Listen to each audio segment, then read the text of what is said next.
When we go fishing, we often picture it as a relaxing pastime, a tranquil affair of casting lines into the water and patiently waiting for a bite. However, this serene image transforms into a daunting task when you imagine undertaking it not for a small group of friends or a bustling coastal community, but for a massive crew of 5,000 people aboard a gigantic naval vessel, tirelessly working around the clock, relying on this regular catch for sustenance, adding an entirely new dimension to the activity. The task becomes a logistical and operational labyrinth of unparalleled complexity, and it's no longer about a leisurely afternoon by the water.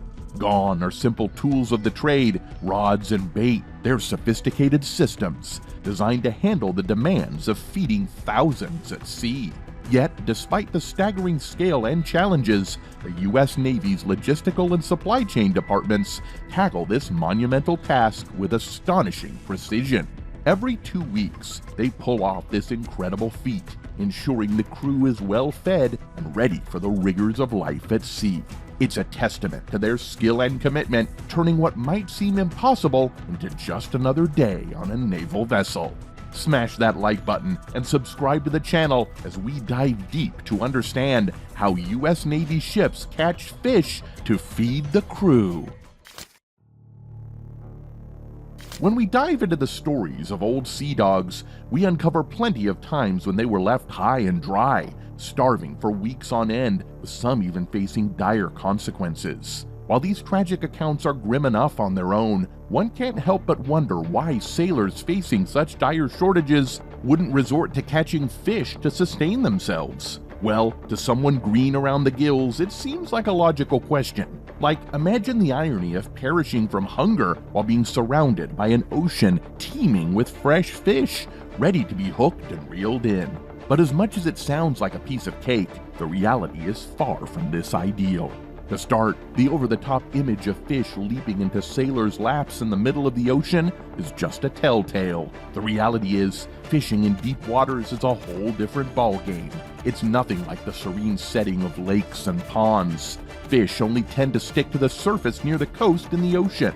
As you go deeper, they dive down hundreds of feet, making it practically impossible to catch them, especially with old, worn-out gear. Even if someone managed to snag a few near the surface, it wouldn't be enough to feed a crew of hundreds. But that's not all that's at play here. There are several other key reasons why fishing was a daunting task aboard early sailing ships. For one, many common seafaring vessels like galleons and clippers just didn't come equipped with fishing gear.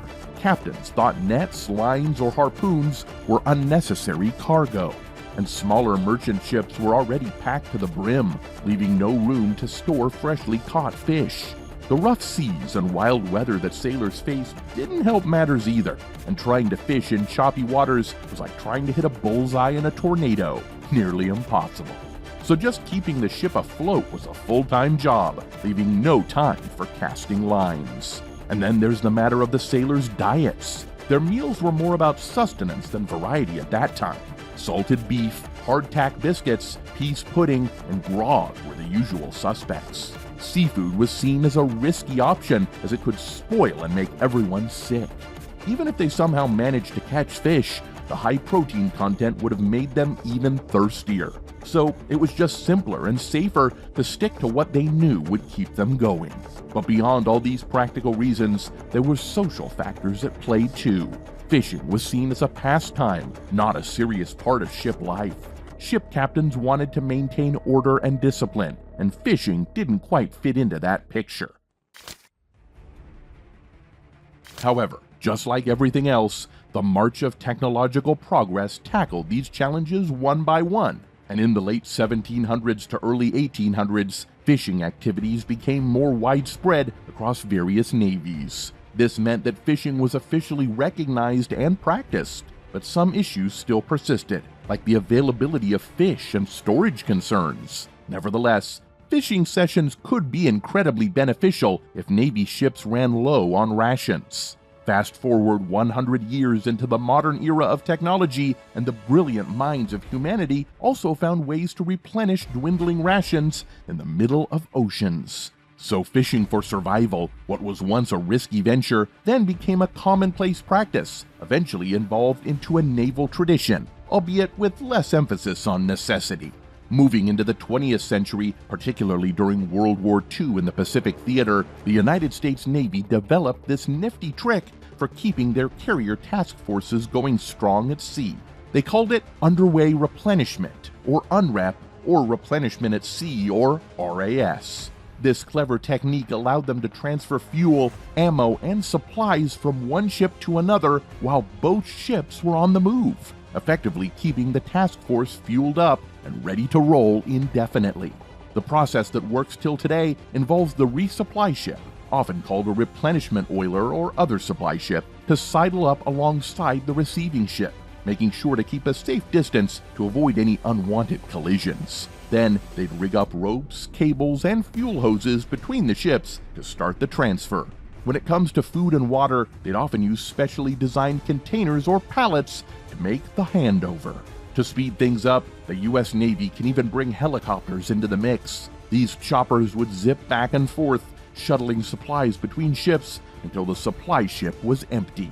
This whole operation isn't a one-time deal either. While at sea, they'd repeat this process every 7 to 10 days, delivering a whopping 400,000 to 1 million pounds of food each time. Once the supplies were offloaded onto the aircraft carrier, or whichever ship was in need, they'd be distributed to the appropriate sections, usually the walk-in freezers and dry food stores. So, given these modern ways of restocking, relying on fishing for survival is pretty much a thing of the past, unless there's some rare emergency that hasn't made headlines in a while. But that doesn't mean U.S. Navy sailors have hung up their fishing rods altogether. In fact, fish is a prized item on the menu for Navy personnel. So how do they manage to keep the fish coming? The U.S. Navy strikes deals with fishermen and fishing companies to keep their ships stocked with fish, especially for those on long deployments where fresh food is a must. The specifics of these contracts can vary, covering things like how much fish is needed, what kinds, when and how often it's delivered, and of course, the price. These contracts are all part of the Navy's big picture logistics and supply chain strategy, making sure they've got everything they need to keep sailing smoothly. Mainly, the U.S. Navy contracts with deep-sea fishing companies operating near their navigation areas to supply fish for their ships at sea.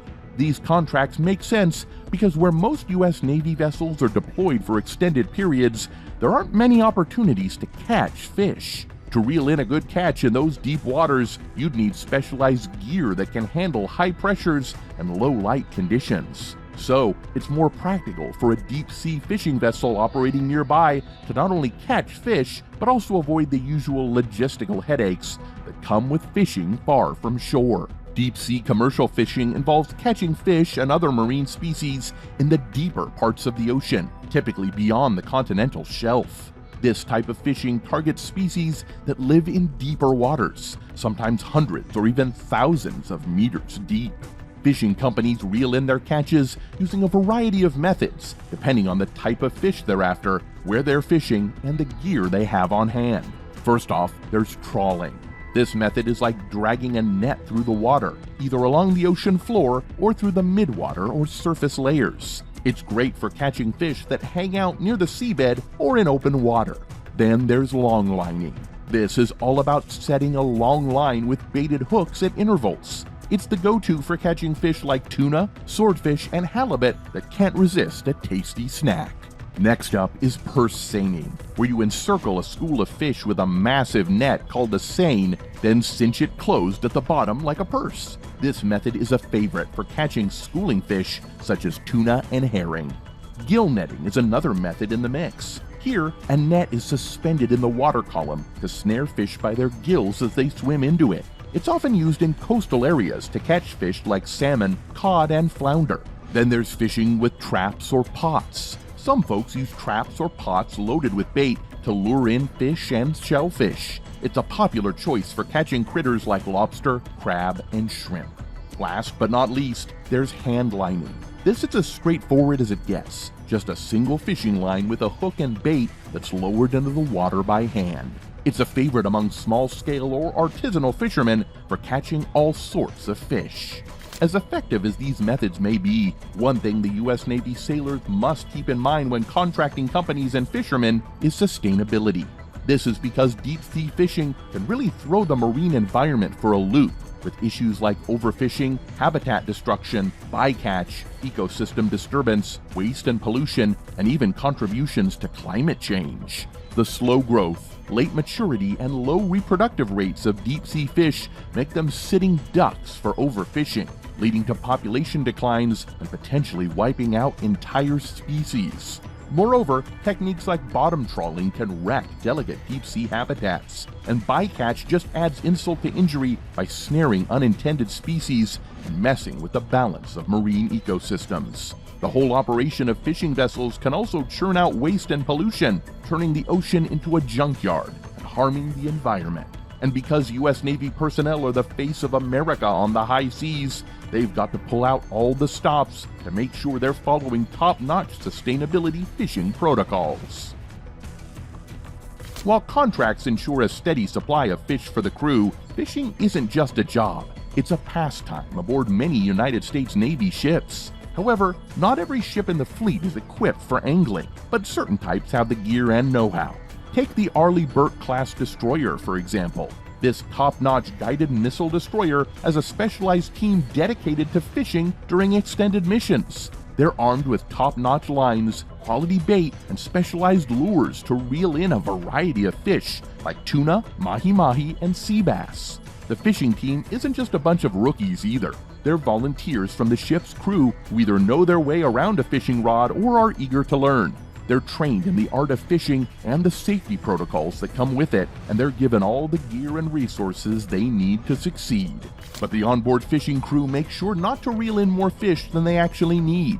Even though technology has tackled most of the challenges associated with fishing on Navy ships, being on extended voyages still poses limitations on storing and processing large amounts of fish, even if they happen to catch them by chance. On massive ships like aircraft carriers, which are like floating cities, space might not be the issue, but fish can spoil faster than other foods. Therefore, keeping the catch fresh from the get-go and throughout storage is an ongoing challenge. This limitation affects how much fish can be stored at any given time. Plus, stocking up too much can be a power drain, as it requires more energy for refrigeration and temperature control, which is a real concern during long deployments where energy needs to be prioritized for the ship's operations. Then there's the unpredictable weather and humidity aboard ships. Even with all the precautions, overstocking fish can lead to serious cross-contamination and odor problems. This means other food items need to be kept separate, adding to the storage conundrum. Because of these challenges, the U.S. Navy works with fixed contracts for quantities with deep-sea fishing vessels and companies. They also maintain strict quality control to ensure the best possible condition of the food. The culinary specialists of the U.S. Navy see fish as more than just a meal. They view it as a versatile ingredient that adds both nutrition and flavor to the crew's diet. Packed with lean protein and omega-3 fatty acids, fish plays a crucial role in keeping the hardworking crew in top shape during their demanding missions. To ensure a variety of fish dishes are available, the United States Navy's General Mess Manual and Cookbook features a range of seafood recipes for culinary staff to master during deployments. From fish chowders to fish cakes and various grilling, baking, or frying techniques, there's no shortage of ways to prepare this essential ingredient. But it's not just about everyday meals. Fish also takes center stage during special occasions, like Thanksgiving and Steel Beach picnics. During these events, presentation is key, with chefs taking great care to plate and garnish the fish and other dishes to create visually stunning meals. The Navy's culinary specialists don't just stop at preparing fish for their own crew. They also engage in seafood contests, collaborating with other navies and restaurant chefs to hone their skills and foster a sense of healthy competition. In April 2022, 8 culinary specialists from the U.S. Navy, Coast Guard, French Navy, and Marine Corps joined forces with chefs from New Orleans for a culinary showdown during Navy Week New Orleans. While the event was all about camaraderie and friendly competition, the stakes were high. Each team had just 30 minutes to prepare a creative Cajun dish using a selection of fish and other seafood. With only 8 portions, one for display and one for each judge to impress, the pressure was on. In the end, the USS Farragut culinary specialist CS Third Class Perez Santos and Chef Ryan Hacker from Brennan's Restaurant emerged victorious with their marinated ahi tuna with oyster tonado, capers, and onions, along with their invasive silver carp with crawfish. Of course, fish isn't the only dish on the menu aboard U.S. Navy vessels. They say the way to a sailor's heart is through their stomach, and that holds true for the hungry American sailors of the U.S. Navy. In addition to several pounds of fish and red meat, a single aircraft carrier's crew can devour more than 1,600 pounds of chicken, 160 gallons of milk, 30 cases of cereal, and 350 pounds of lettuce on any given day. Every day at sea, an American nuclear-powered aircraft carrier has to serve up 3 square meals for the 5,000 sailors who call it home. That's a whopping 17,000 meals, 7 days a week, 365 days a year. The culinary specialists on board these carriers follow a strict 2-week meal plan, from breakfast to lunch to dinner, including a midnight meal fondly known as mid-rats among the sailors. This midnight feast is mainly for the night crew members who have a different meal schedule. The mid-rats consist of leftovers from dinner jazzed up with additional items to make it more interesting, ensuring that the daily quota of meals is met. When the ship sets sail, the crew enjoys a variety of fresh food delivered by the supply department. Their walk-in freezers and food stores are stocked to the brim with food boxes, which the kitchen staff has to navigate through to locate what they need. It could take up to 8 weeks before enough boxes are used up and removed to clear space in the freezer. Sailors have also mentioned special treats during extended deployments or canceled port visits, with the Navy organizing deliveries of luxury foods like steaks and lobster to keep morale high. The cooks and galleys on the ships are divided into different categories, and the classes of sailors determine where they eat. Junior enlisted sailors eat at the general messes without extra fees, while higher-ups have more menu options for a special fee. The captain even has a personal cook, a separate galley, and a well-stocked supply store. While there might be leftovers in the general messes, naval officers aren't likely to get seconds, as the money they contribute for advanced menu options only covers a single standard serving per meal. Imagine surviving in the turbulent waves of the treacherous ocean. What would life inside the most dangerous U.S. Navy destroyers be like? Dive into our gripping video to uncover the answers. Look for it on the end screen. If this video has you hooked, show your support for the United States diligent crew by giving us a thumbs up. Share your insightful thoughts in the comments, and if you haven't already, consider subscribing to our channel for more engaging videos on topics like this.